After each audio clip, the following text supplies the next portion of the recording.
ایک خبر یہ ہے کہ مختلف شہروں میں تاریخی عمارتیں اور مختلف آثار قدیمہ کے اثرات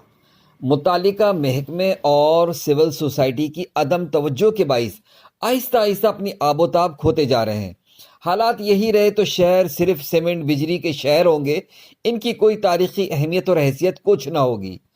ہمارا پرانا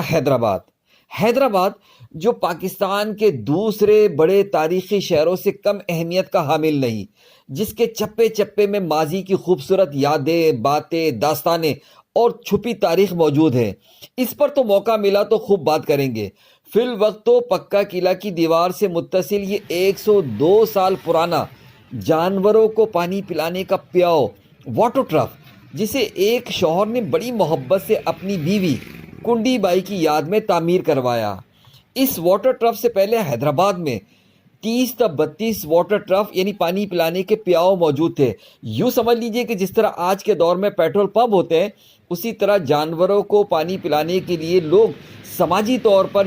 اس طرح کے واٹر ٹرف بناتے تھے، سوائے 5-6 کے سب ختم کر دیے گئے۔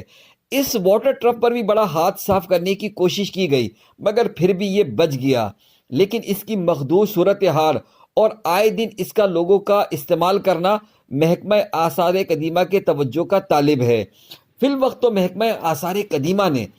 سندھ نے یہاں پر ایک نوٹس آویزہ کر دیا ہے کہ ہر خاص و عام کو مطلع کیا جاتا ہے کہ کنڈی بائی واٹر ٹرف ایک تاریخی ورثہ ہے